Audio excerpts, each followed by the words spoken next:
Hey guys, happy First Chapter Friday. This week we are featuring Lemony Snicket's series of unfortunate events. This is book 1, titled The Bad Beginning. And here's chapter 1.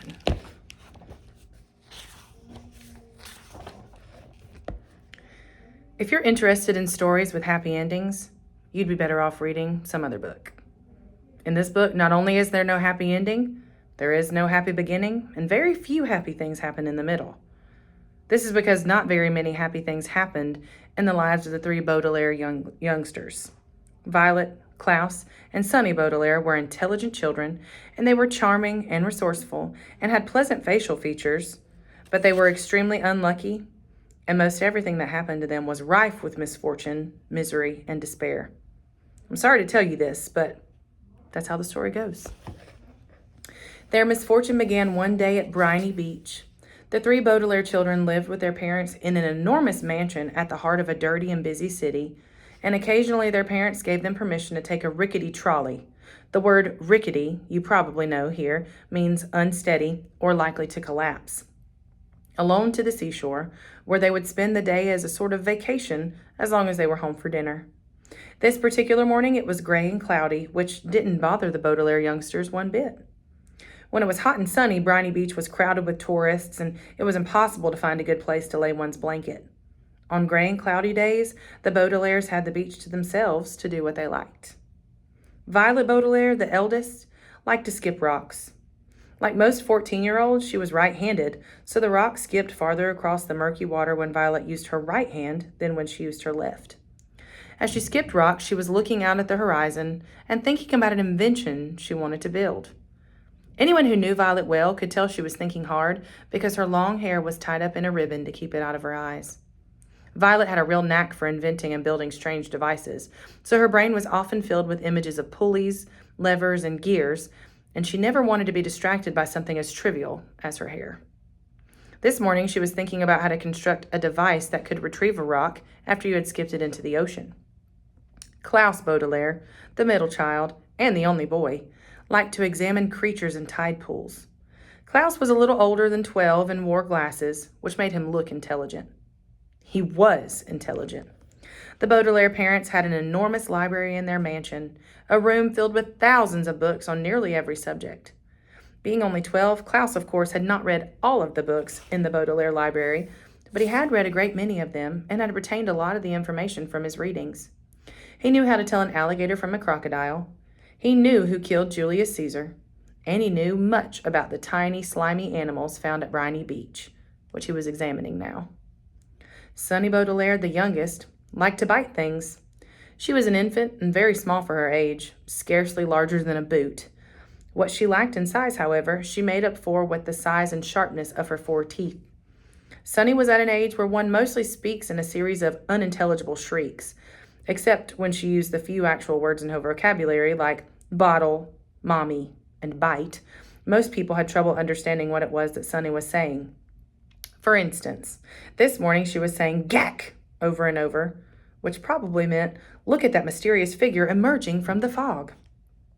Sure enough, in the distance, along the misty shore of Briny Beach, there could be seen a tall figure striding toward the Baudelaire children. Sonny had already been staring and shrieking at the figure for some time when Klaus looked up from the spiny crab he was examining and saw it too. He reached over and touched Violet's arm, bringing her out of her inventing thoughts. "Look at that," Klaus said, and pointed toward the figure. It was drawing closer, and the children could see a few details. It was about the size of an adult, except its head was tall and rather square.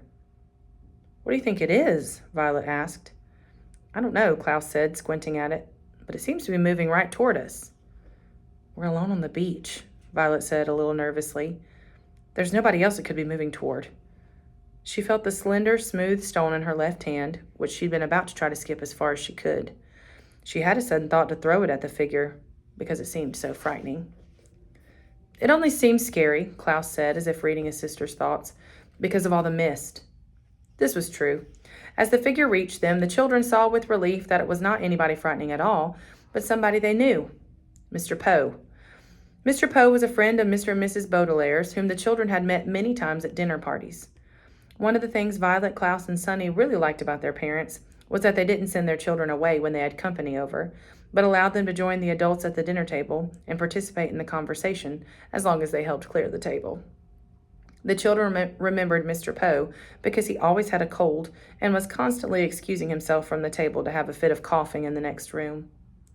Mr. Poe took off his top hat, which had made his head look large and square in the fog, and stood for a moment, coughing loudly into a white handkerchief. Violet and Klaus moved forward to shake his hand and say, "How do you do?" "How do you do?" said Violet. "How do you do?" said Klaus. "Odo yow," said Sonny. "Fine, thank you," said Mr. Poe, but he looked very sad. For a few seconds, nobody said anything, and the children wondered what Mr. Poe was doing there at Briny Beach, when he should have been at the bank in the city where he worked. He was not dressed for the beach. "It's a nice day," Violet said finally, making conversation. Sonny made a noise that sounded like an angry bird, and Klaus picked her up and held her. "Yes, it is a nice day," Mr. Poe said absently, staring out at the empty beach. "I'm afraid I have some very bad news for you children." The three Baudelaire siblings looked at him. Violet, with some embarrassment, felt the stone in her left hand and was glad she had not thrown it at Mr. Poe. "Your parents," Mr. Poe said, "have perished in a terrible fire." The children didn't say anything. "They perished," Mr. Poe said, "in a fire that destroyed the entire house.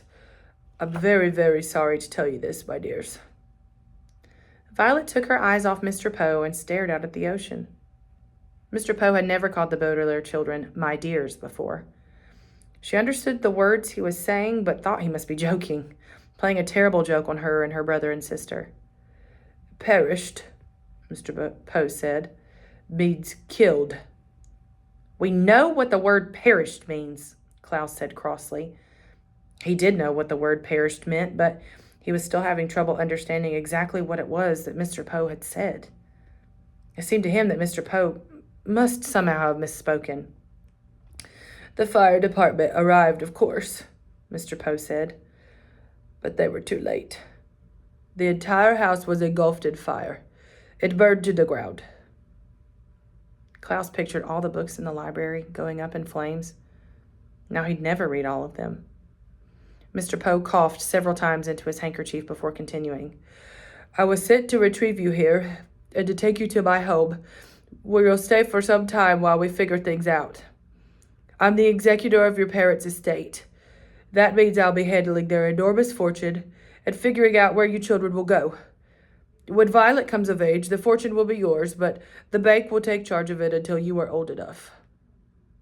Although he said he was the executor, Violet felt like Mr. Poe was the executioner. He had simply walked down the beach to them and changed their lives forever. "Come with me," Mr. Poe said, and held out his hand. In order to take it, Violet had to drop the stone she was holding. Klaus took Violet's other hand, and Sonny took Klaus's other hand, and in that manner, the three Baudelaire children, the Baudelaire orphans now, were led away from the beach and from their previous lives. Thank you. I hope you enjoyed this edition of First Chapter Friday. Have a good weekend.